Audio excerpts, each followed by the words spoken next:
ಕರ್ನಾಟಕ ಸರ್ಕಾರದ ಪ್ರಮುಖ ಗ್ಯಾರಂಟಿ ಯೋಜನೆಗಳಲ್ಲಿ ಒಂದಾಗಿರುವಂತ ಗೃಹಲಕ್ಷ್ಮಿ ಯೋಜನೆಯ ಫಲಾನುಭವಿಗಳಿಗೆ ಈಗ ಒಂದು ಮಹತ್ವದ ಮಾಹಿತಿ ಬಂದಿರುವಂತದ್ದು.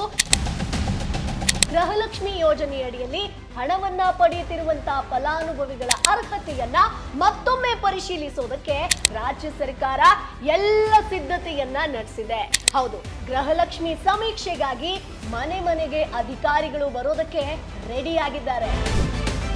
ಹಾಗಾದ್ರೆ ಈ ಮರುಪರಿಶೀಲನೆ ಪ್ರಕ್ರಿಯೆ ಹೇಗಪ್ಪ ನಡೆಯುತ್ತೆ? ಬಯೋಮೆಟ್ರಿಕ್ ಆಗಿರ್ಬೋದು, ಫೇಸ್ ಅಥೆಂಟಿಕೇಶನ್ ಹೇಗ್ ಮಾಡ್ಬೇಕಾಗತ್ತೆ, ಅಧಿಕಾರಿಗಳು ಏನೇನ್ ಪ್ರಶ್ನೆಯನ್ನ ಕೇಳ್ತಾರೆ, ಏನೇನ್ ಡಾಕ್ಯುಮೆಂಟ್ಸ್ ಗಳನ್ನ ನಾವು ಕೊಡಬೇಕು, ಮುಂದೆ ಗೃಹಲಕ್ಷ್ಮಿ ಯೋಜನೆಯ ಪಟ್ಟಿಯಲ್ಲಿ ಏನೇನ್ ಬದಲಾವಣೆ ಆಗಬಹುದು, ಈ ಎಲ್ಲ ಮಾಹಿತಿಯನ್ನ ಈ ವಿಡಿಯೋದಲ್ಲಿ ನಿಮಗೆ ಈಸಿಯಾಗಿ ವಿವರವಾಗಿ ಎಕ್ಸ್ಪ್ಲೈನ್ ಮಾಡ್ತೀನಿ. ವಿಡಿಯೋವನ್ನ ಕೊನೆ ತನಕ ಮಿಸ್ ಮಾಡದೆ ನೋಡಿ, ಬಿಕಾಸ್ ಇದು ಲೇಟೆಸ್ಟ್ ಅಪ್ಡೇಟ್ ಆಗಿರುತ್ತೆ. ಹಾಯ್ ಹಲೋ ನಮಸ್ಕಾರ, ವೆಲ್ಕಮ್ ಟು ಬಾಸ್ ವಾಲಾ ಯೂಟ್ಯೂಬ್ ಚಾನೆಲ್. ನಾನು ಚೈತ್ರ. ಸ್ನೇಹಿತರೆ, ಮೊದಲನೇದಾಗಿ ಗೃಹಲಕ್ಷ್ಮಿ ಯೋಜನೆಯ ಫಲಾನುಭವಿಗಳ ಮರುಪರಿಶೀಲನೆಗೆ ಸಂಬಂಧಿಸಿದಂತೆ ಮುಖ್ಯಮಂತ್ರಿ ಡಿ.ಕೆ. ಶಿವಕುಮಾರ್ ಅವರು ಒಂದು ಮಹತ್ವದ ಮಾಹಿತಿಯನ್ನ ಕೊಟ್ಟಿದ್ದಾರೆ. ಗ್ಯಾರಂಟಿ ಯೋಜನೆಗಳ ಅನುಷ್ಠಾನ ಪ್ರಾಧಿಕಾರದ ಉಪಾಧ್ಯಕ್ಷ ಹಾಗೆ ವಿಧಾನ ಪರಿಷತ್ ಸದಸ್ಯ ದಿನೇಶ್ ಗೂಳಿಗೌಡ ಅವರು ಕೇಳಿದಂತ ಪ್ರಶ್ನೆಗೆ ಮುಖ್ಯಮಂತ್ರಿ ಅವರು ಈಗ ಉತ್ತರವನ್ನ ಕೊಟ್ಟಿದ್ದಾರೆ. ಅದರ ಒಂದು ಪ್ರಕಾರ ಗೃಹಲಕ್ಷ್ಮಿ ಯೋಜನೆಯ ಫಲಾನುಭವಿಗಳ ಅರ್ಹತೆಯನ್ನ ಮತ್ತೊಮ್ಮೆ ಪರಿಶೀಲಿಸೋದಕ್ಕೆ ಸರ್ಕಾರ ಕ್ರಮವನ್ನ ಕೈಗೊಂಡಿದೆಯಂತೆ. ಸೊ ಈ ಒಂದು ಮರುಪರಿಶೀಲನೆ ಸಂದರ್ಭದಲ್ಲಿ ಸೇವಾ ಸಿಂಧು ಕೇಂದ್ರಗಳ ಮೂಲಕ ಪರಿಶೀಲನೆ ನಡೆಸೋದ್ರ ಜೊತೆಗೆ ಅಗತ್ಯ ಇದ್ದಲ್ಲಿ ಮನೆ ಮನೆ ಸಮೀಕ್ಷೆ ಕೂಡ ನಡೆಸುವಂತ ಸಾಧ್ಯತೆ ಇದೆ. ಆಲ್ರೆಡಿ ನಿಮ್ಗೆ ಗೃಹ ಜ್ಯೋತಿ ಆಯ್ತಲ್ವಾ? ಸೊ ಹಾಗೆ ಅಂದ್ರೆ ಕೇವಲ ಆನ್ಲೈನ್ ದಾಖಲೆಗಳನ್ನ ನೋಡ್ಕೊಂಡು ಪರಿಶೀಲನೆ ಮಾಡೋದಲ್ಲ, ಫಲಾನುಭವಿಗಳ ನೈಜ ಸ್ಥಿತಿಯನ್ನ ತಿಳಿದುಕೊಳ್ಳೋದಕ್ಕೆ ವಿವಿಧ ರೀತಿಯ ಪರಿಶೀಲನಾ ವಿಧಾನಗಳನ್ನ ಬಳಸೋದಕ್ಕೆ ಸರ್ಕಾರ ಈಗ ರೆಡಿಯಾಗಿದೆ. ಸೊ ಮುಖ್ಯವಾಗಿ ಮರುಪರಿಶೀಲನೆ ಸಂದರ್ಭದಲ್ಲಿ ಫಲಾನುಭವಿಗಳ ಬಯೋಮೆಟ್ರಿಕ್ ಜೊತೆಗೆ ಫೇಸ್ ಅಥೆಂಟಿಕೇಶನ್ ಅನ್ನ ಪಡೆಯೋದಕ್ಕೆ ಅವಕಾಶವನ್ನ ಕಲ್ಪಿಸಲಾಗಿದೆ ಅನ್ನುವಂಥದ್ದನ್ನ ಖುದ್ದು ಸಿಎಂ ಅವರು ಹೇಳಿದ್ದಾರೆ. ಸೊ ಇದಕ್ಕಾಗಿ ಈ DCS ಮೂಲಕ ಮೊಬೈಲ್ ಆಪ್ ಆಗಿರಬಹುದು, ವೆಬ್ ಅಪ್ಲಿಕೇಶನ್ ಪೋರ್ಟಲ್ ಅನ್ನ ಅಭಿವೃದ್ಧಿ ಪಡಿಸಲಾಗಿದೆ. ಸೊ ಈ ಒಂದು ಮೊಬೈಲ್ ಆಪ್ ಆಗಿರಬಹುದು, ವೆಬ್ ಪೋರ್ಟಲ್ ಈಗ ಅಂತಿಮ ಪರಿಶೀಲನಾ ಹಂತದಲ್ಲಿದೆ ಅಂತ ಸರ್ಕಾರ ಹೇಳಿರುವಂತದ್ದು. ಅಂದ್ರೆ ಸೊ ಈ ಒಂದು ತಾಂತ್ರಿಕ ವ್ಯವಸ್ಥೆ ಏನಿದೆಯೋ ಅದು ಕಂಪ್ಲೀಟ್ ಆಯ್ತು, ರೆಡಿ ಆಯ್ತು ಅಂತಂದ್ರೆ ನಂತರ ಫಲಾನುಭವಿಗಳ ಪರಿಶೀಲನೆಗೆ ಇದನ್ನ ಬಳಸುವಂತ ಸಾಧ್ಯತೆ ಇದೆ. ಸ್ನೇಹಿತರೆ, ಇದರ ಒಂದು ಪ್ರಮುಖ ಉದ್ದೇಶ ಏನ್ ಗೊತ್ತಾ? ಗೃಹಲಕ್ಷ್ಮಿ ಯೋಜನೆಯ ಹಣ ನಿಜವಾಗಿಯೂ ಕೂಡ ಅರ್ಹರಾಗಿರುವಂತಹ ಮಹಿಳೆಯರಿಗೆ ತಲುಪ್ತಿದ್ಯಾ ಅನ್ನೋದನ್ನ ಕನ್ಫರ್ಮ್ ಮಾಡ್ಕೊಳ್ಳೋದಕ್ಕೆ ಸೇಮ್ ಗೃಹ ಜ್ಯೋತಿ ಏನಾಯ್ತೋ ಅದೇ ತರ ಆಗ್ತಾ ಇದೆ. ಸೊ ಹಾಗಾಗಿ ಮುಂದಿನ ಹಂತದಲ್ಲಿ ಗೃಹಲಕ್ಷ್ಮಿಗೂ ಕೂಡ ಸಮೀಕ್ಷೆ ಆಗುತ್ತೆ. ಸೊ ಇನ್ನು ಮುಖ್ಯವಾದಂತ ಪ್ರಶ್ನೆ ಏನಪ್ಪಾ ಅಂತಂದ್ರೆ, ಈಗ ಗೃಹಲಕ್ಷ್ಮಿ ಯೋಜನೆಯ ಫಲಾನುಭವಿಗಳು ಏನ್ ಮಾಡಬೇಕು? ಮರುಪರಿಶೀಲನೆ ವೇಳೆ ಯಾವ ದಾಖಲೆಗಳನ್ನ ಕೇಳಬಹುದು, ಅಧಿಕಾರಿಗಳು ನಮ್ಮ ಹತ್ರ ಏನೇನ್ ಪ್ರಶ್ನೆಗಳನ್ನ ಕೇಳಬಹುದು, ಇದೆಲ್ಲವನ್ನ ಹೇಳ್ತೀನಿ ನೋಡಿ. ಸೊ ಮೊದಲನೇದಾಗಿ, ಈಗಲೇ ಗೃಹಲಕ್ಷ್ಮಿ ಫಲಾನುಭವಿಗಳು ಗಾಬರಿ ಆಗೋ ಅಗತ್ಯ ಇಲ್ಲ. ಸೊ ಸರ್ಕಾರದಿಂದ ಮರುಪರಿಶೀಲನೆ ಪ್ರಕ್ರಿಯೆ ಯಾವ ದಿನದಿಂದ ಯಾವ ರೀತಿಯಲ್ಲಿ ನಡೆಯುತ್ತೆ ಅನ್ನೋದರ ಕುರಿತು ಅಂತಿಮ ಅಧಿಕೃತ ಮಾರ್ಗಸೂಚಿಗಳು ಬಂದ ನಂತರ ನಿಖರವಾದ ಪ್ರಕ್ರಿಯೆ ನಿಮಗೆ ಗೊತ್ತಾಗುತ್ತೆ. ಅಂದ್ರೆ ಯಾವ ತರ ನಡೆಯುತ್ತೆ ಅಂತ ಹೇಳ್ಕೊಂಡು. ಆದ್ರೆ ಒಂದು ಹೇಳ್ಬಿಡ್ತೀನಿ, ಮುನ್ನೆಚ್ಚರಿಕೆಯಾಗಿ ಕೆಲವು ಪ್ರಮುಖ ದಾಖಲೆಗಳನ್ನ ನೀವು ರೆಡಿ ಮಾಡಿಟ್ಕೊಳ್ಳೋದು ಒಳ್ಳೇದು ಸ್ನೇಹಿತರೆ. ಮೊದಲನೇದಾಗಿ ನಾನು ಹೇಳ್ತೀನಿ, ಆಧಾರ್ ಕಾರ್ಡ್. ಸೊ ನಿಮ್ಮ ಒಂದು ಆಧಾರ್ ಕಾರ್ಡ್ ನಲ್ಲಿ ಹೆಸರಾಗಿರ್ಬೋದು, ಜನ್ಮ ದಿನಾಂಕ ಸೇರಿದಂತೆ ಮೂಲಭೂತ ಮಾಹಿತಿ ಸರಿಯಾಗಿದೆಯಾ ಅನ್ನೋದನ್ನ ಚೆಕ್ ಮಾಡ್ಕೊಳ್ಳಿ. ಇದ್ಯಾರು? ಗೃಹಲಕ್ಷ್ಮಿ ಹೆಸರಿನಲ್ಲಿ ಹಣವನ್ನ ಪಡ್ಕೊಳ್ತಿರೋರು. ಇನ್ನು ಎರಡನೇದಾಗಿ, ರೇಷನ್ ಕಾರ್ಡ್ ಅಥವಾ ಕುಟುಂಬದ ದಾಖಲೆಯನ್ನ ಕೇಳಬಹುದು. ಸೊ ಗೃಹಲಕ್ಷ್ಮಿ ಯೋಜನೆಯ ಫಲಾನುಭವಿತ್ವಕ್ಕೆ ಸಂಬಂಧಿಸಿದಂತ ಕುಟುಂಬದ ವಿವರಗಳನ್ನ ಪರಿಶೀಲಿಸುವಂತ ಸಂದರ್ಭದಲ್ಲಿ ನಿಮಗೆ ಎಲ್ಲಮ್ಮ ರೇಷನ್ ಕಾರ್ಡ್ ಕೊಡಿ ಅಂತ ಕೇಳುವಂತ ಸಾಧ್ಯತೆ ಇದೆ. ಇನ್ನು ಮೂರನೇದಾಗಿ, ಬ್ಯಾಂಕ್ ಪಾಸ್ಬುಕ್. ಸೊ ಗೃಹಲಕ್ಷ್ಮಿ ಯೋಜನೆಯ ಹಣ ಯಾವ ಬ್ಯಾಂಕ್ ಖಾತೆಗೆ ಬರ್ತಾ ಇದೆಯೋ, ಖಾತೆ ಯಾರ ಹೆಸರಿನಲ್ಲಿದೆ, ಬ್ಯಾಂಕ್ ಖಾತೆ ಸಕ್ರಿಯ ಆಗಿದೆಯಾ ಅನ್ನೋದನ್ನ ಒಂದು ಪರಿಶೀಲನೆ ಮಾಡೋದಕ್ಕೆ ಪಾಸ್ಬುಕ್ ಅಥವಾ ಬ್ಯಾಂಕ್ ಖಾತೆಯ ಡೀಟೇಲ್ಸ್ ಅನ್ನ ಕೇಳಬಹುದು. ಸೊ ಇಷ್ಟು ತಿಂಗಳ ಹಣ ಎಷ್ಟು ತಿಂಗಳಿಂದ ಬಂದಿದೆ, ಸೊ ಇವೆಲ್ಲವನ್ನ ಚೆಕ್ ಮಾಡಬಹುದು. ಇನ್ನು ನಾಲ್ಕನೇದಾಗಿ ನೋಡೋದಾದ್ರೆ, ಗೃಹಲಕ್ಷ್ಮಿ ಯೋಜನೆಗೆ ಸಂಬಂಧಿಸಿದಂತ ನೋಂದಣಿ ಅಥವಾ ಅರ್ಜಿ ವಿವರಗಳು ನಿಮ್ಮ ಒಂದು ಬಳಿ ಇದ್ರೆ ಅವುಗಳನ್ನ ಕೂಡ ಸುರಕ್ಷಿತವಾಗಿ ಇಟ್ಕೊಳ್ಳಿ. ಅದೇ ರೀತಿ ನಿಮ್ಮ ಮೊಬೈಲ್ ಸಂಖ್ಯೆಯು ಆಧಾರ್ ಆಗಿರ್ಬೋದು, ಬ್ಯಾಂಕ್ ಅಥವಾ ಅಥವಾ ಯೋಜನೆಯ ದಾಖಲೆಗಳಿಗೆ ಸಂಬಂಧಿಸಿದ್ರೆ ಆ ಮೊಬೈಲ್ ಸಂಖ್ಯೆಯನ್ನ ಸಕ್ರಿಯವಾಗಿಟ್ಕೊಳ್ಳಿ. ಅಂದ್ರೆ ನಿಮಗೆ ಬ್ಯಾಂಕ್ ಅಕೌಂಟ್ಗೆ ಯಾವ ದುಡ್ಡು ಬರ್ತಾ ಇದೆಯೋ ಆ ಒಂದು ಮೊಬೈಲ್ ನಂಬರ್ ಅನ್ನ ಕೂಡ ಕೇಳುವಂತ ಚಾನ್ಸಸ್ ಇದೆ. ಇನ್ನು ಅಧಿಕಾರಿಗಳು ಪರಿಶೀಲನೆಗೆ ಬಂದಾಗ ಅಥವಾ ಸೇವಾ ಸಿಂಧು ಕೇಂದ್ರದಲ್ಲಿ ಪರಿಶೀಲನೆ ನಡೆಸುವಂತ ಸಂದರ್ಭದಲ್ಲಿ ಏನೇನ್ ಪ್ರಶ್ನೆಯನ್ನ ಕೇಳಬಹುದು ಮೇಡಮ್ ಅಂತ ನೋಡಿದ್ರೆ, ಸೊ ಮೊದಲಿಗೆ ಫಲಾನುಭವಿಯ ಹೆಸರನ್ನ ಕೇಳ್ತಾರೆ, ಆಧಾರ್ ವಿವರಗಳನ್ನ ಕೇಳ್ತಾರೆ, ಆಧಾರ್ ಕಾರ್ಡ್ ತೋರಿಸಿ ಅಂತ ಕೇಳ್ಬೋದು. ನೀವು ನಿಜವಾಗಿಯೂ ಕೂಡ ಆ ಕುಟುಂಬದ ಸದಸ್ಯರೇ ಅನ್ನೋದನ್ನ ಒಂದು ಚೆಕ್ ಮಾಡೋದಕ್ಕೆ, ಫ್ಯಾಕ್ಟ್ ಚೆಕ್ ಮಾಡೋದಕ್ಕೆ ಕುಟುಂಬದ ಡೀಟೇಲ್ಸ್ ಅನ್ನ ಕೇಳ್ಬೋದು.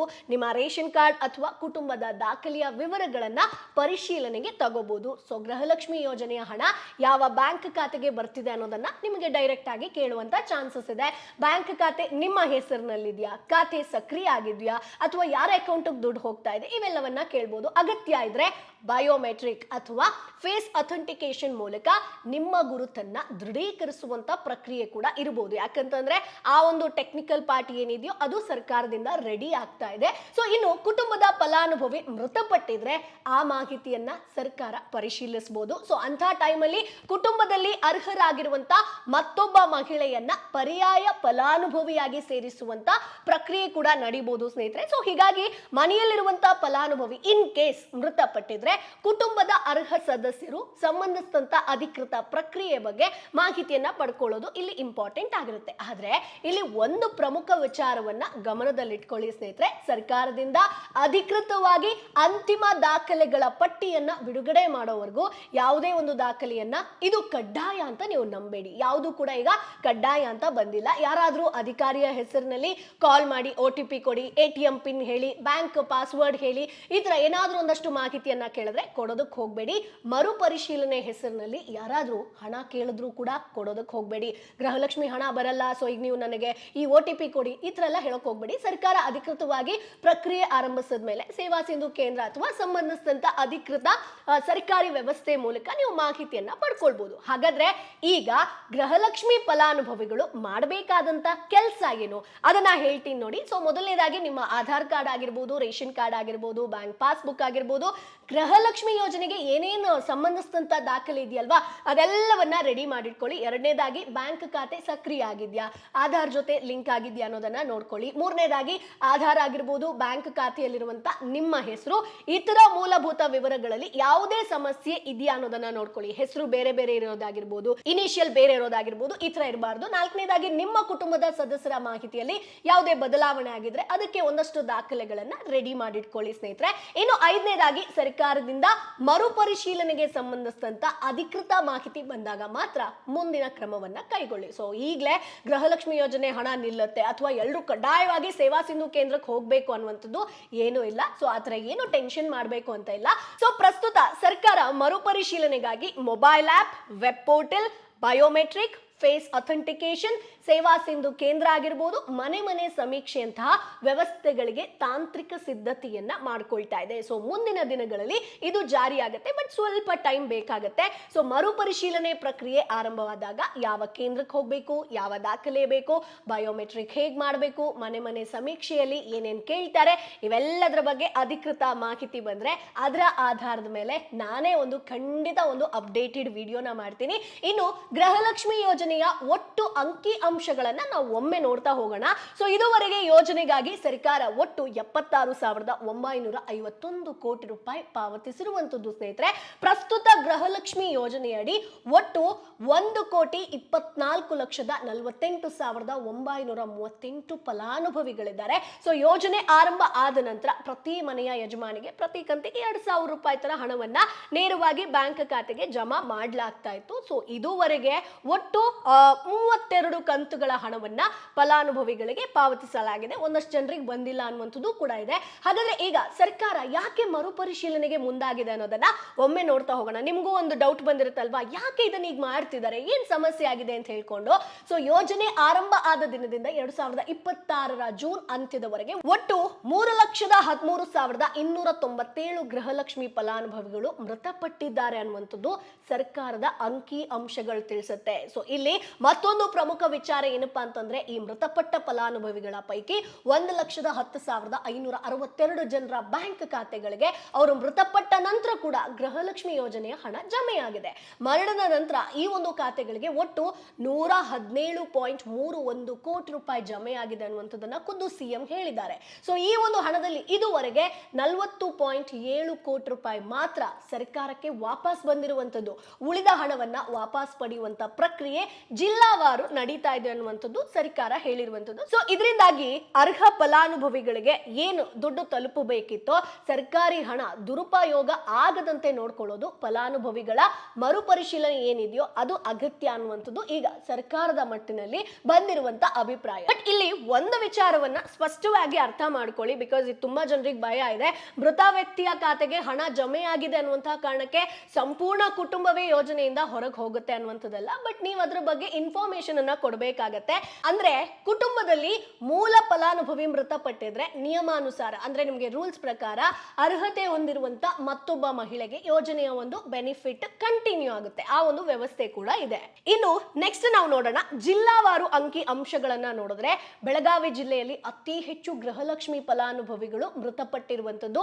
ಬೆಳಗಾವಿ ಜಿಲ್ಲೆಯಲ್ಲಿ ಒಟ್ಟು 24,705 ಜನ ಫಲಾನುಭವಿಗಳು ಮೃತಪಟ್ಟಿದ್ದಾರೆ. ಇನ್ನು ಕೊಡಗು ಜಿಲ್ಲೆಯಲ್ಲಿ ಸ್ವಲ್ಪ ಅತಿ ಕಡಿಮೆ ಸಂಖ್ಯೆಯಲ್ಲಿ ಫಲಾನುಭವಿಗಳು ಮೃತಪಟ್ಟಿರುವಂತದ್ದು. ಅದರ ನೆಕ್ಸ್ಟ್ ನಾವು ನೋಡೋದಾದ್ರೆ ಕೊಡಗು ಜಿಲ್ಲೆಯಲ್ಲಿ ಒಟ್ಟು 2,991 ಗೃಹಲಕ್ಷ್ಮಿ ಫಲಾನುಭವಿಗಳು ಮೃತಪಟ್ಟಿದ್ದಾರೆ ಅನ್ನುವಂಥದ್ದು ಅಂಕಿ ಅಂಶಗಳಲ್ಲಿ ಗೊತ್ತಾಗ್ತಾ ಇದೆ.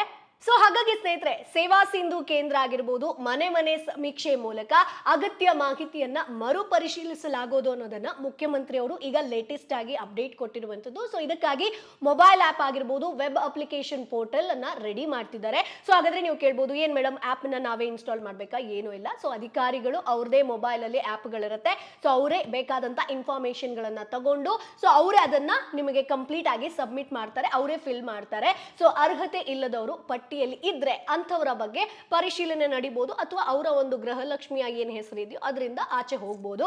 ಸೊ ಅದೇ ರೀತಿ ಮೃತಪಟ್ಟಿರುವಂತಹ ಫಲಾನುಭವಿಗಳ ವಿವರವನ್ನ ಸರಿಪಡಿಸಿ ಅವರ ಕುಟುಂಬದಲ್ಲಿ ಅರ್ಹರಾಗಿರುವಂತ ಪರ್ಯಾಯ ಮಹಿಳಾ ಫಲಾನುಭವಿಯನ್ನ ಸೇರಿಸುವಂತ ಕೆಲಸ ಇದೇ ಟೈಮ್ ನಲ್ಲಿ ನಡೆಯುತ್ತೆ. ಅಂದ್ರೆ ಯಾವಾಗ ಗೃಹಲಕ್ಷ್ಮಿ ಪರಿಶೀಲನೆಗೆ ಬರ್ತಾರಲ್ವಾ, ಸೊ ಹಾಗಾಗಿ ಅಲ್ಲೇ ನಿಮಗೆ ಇನ್ ಕೇಸ್ ಈ ತರ ಮೃತಪಟ್ಟಿದ್ದಾರೆ, ಸೊ ಇವರ ಹೆಸರಿಗೆ ಚೇಂಜ್ ಮಾಡಬೇಕು ಅಂದ್ರೂ ಕೂಡ ಅಲ್ಲೇ ನಿಮಗೆ ಅವಕಾಶ ಸಿಗುತ್ತೆ. ಸೊ ತಮ್ಮ ದಾಖಲೆ ಸರಿಯಾಗಿದ್ಯಾ, ಬ್ಯಾಂಕ್ ಖಾತೆಯ ಮಾಹಿತಿ ಸರಿಯಾಗಿದ್ಯಾ, ಯೋಜನೆಗೆ ಸಂಬಂಧಿಸಿದಂತ ಎಲ್ಲ ವಿವರಗಳು ಸರಿಯಾಗಿದ್ಯಾ ಅನ್ನುವಂಥದ್ದನ್ನ ಚೆಕ್ ಮಾಡ್ಕೊಳ್ಳೋದು ಈಗ ನಿಮಗಿರುವಂತ ಕೆಲಸ. ಯಾಕಂತಂದ್ರೆ ನಾಳೆ ಗೃಹಲಕ್ಷ್ಮಿ ಸಮೀಕ್ಷೆಗೆ ಬರ್ತಿದ್ದಾರೆ ಅಂತಂದ್ರೆ ಏನು ಡಾಕ್ಯುಮೆಂಟ್ಸ್ ಇಲ್ಲ, ಏನು ಇನ್ಫಾರ್ಮೇಶನ್ ಇಲ್ಲ ಅಂತಂದ್ರೆ ತುಂಬಾ ಕಷ್ಟ ಆಗುತ್ತೆ. ಸೊ ಹಾಗಾಗಿ ಈಗಲೇ ಒಂದಷ್ಟು ವಿಚಾರ, ಒಂದಷ್ಟು ಡಾಕ್ಯುಮೆಂಟ್ಸ್ ಗಳನ್ನ ರೆಡಿ ಮಾಡಿಟ್ಕೊಳ್ಳಿ. ಇದರಿಂದ ನಾಳೆ ಅಧಿಕಾರಿಗಳು ಬಂದು ಇನ್ ಕೇಸ್ ಮನೆ ಮನೆಗೆ ಬಂದು ಪರಿಶೀಲನೆ ಮಾಡ್ತಾರಂತಂದ್ರೆ ಅವಾಗ ನಿಮ್ಗೆ ಆನ್ಸರ್ ಅನ್ನ ಕೊಡೋದಕ್ಕೆ ಈಸಿ ಆಗುತ್ತೆ. ಸೊ ಹೀಗಾಗಿ ಮುಂದೆ ಗೃಹಲಕ್ಷ್ಮಿ ಯೋಜನೆಯ ಫಲಾನುಭವಿಗಳ ಪಟ್ಟಿಯನ್ನ ಇನ್ನಷ್ಟು ವ್ಯವಸ್ಥಿತವಾಗಿ ಪರಿಶೀಲಿಸುವಂತ ಸಾಧ್ಯತೆ ಇದೆ. ಸೊ ಒಟ್ಟಿನಲ್ಲಿ ಗೃಹಲಕ್ಷ್ಮಿ ಯೋಜನೆಯ ಹಣ ನಿಜವಾದ ಅರ್ಹ ಮಹಿಳೆಯರಿಗೆ ತಲುಪಬೇಕು. ಮೃತಪಟ್ಟವರ ಹೆಸರಿನಲ್ಲಿ ಅಥವಾ ಅನರ್ಹರಿಗೆ ಹಣ ಹೋಗಬಾರದು, ಸರ್ಕಾರಿ ಹಣ ಸೋರಿಕೆ ಆಗಬಾರದು ಅನ್ನುವಂತ ಉದ್ದೇಶದಿಂದ ಸರ್ಕಾರ ಈಗ ಫಲಾನುಭವಿಗಳ ಮರುಪರಿಶೀಲನೆಗೆ ಮುಂದಾಗಿರುವಂತದ್ದು ಸ್ನೇಹಿತರೆ. ಸೊ ಈ ಒಂದು ಮಾಹಿತಿಯನ್ನ ಒಂದಷ್ಟು ಜನರಿಗೆ ಶೇರ್ ಮಾಡೋದನ್ನ ಮರಿಬೇಡಿ. ಯಾಕಂತಂದ್ರೆ ಅಧಿಕಾರಿಗಳು ಬಂದಾಗ ಏನೇನ್ ಕೇಳ್ಬೋದು, ಏನೇನ್ ಡಾಕ್ಯುಮೆಂಟ್ಸ್ ಗಳು ಬೇಕಾಗುತ್ತೆ, ಇವೆಲ್ಲದರ ಬಗ್ಗೆ ಈ ವಿಡಿಯೋದಲ್ಲಿ ನಿಮಗೆ ಡೀಟೇಲ್ ಆಗಿ ತಿಳಿಸ್ಕೊಟ್ಟಿದ್ದೀನಿ.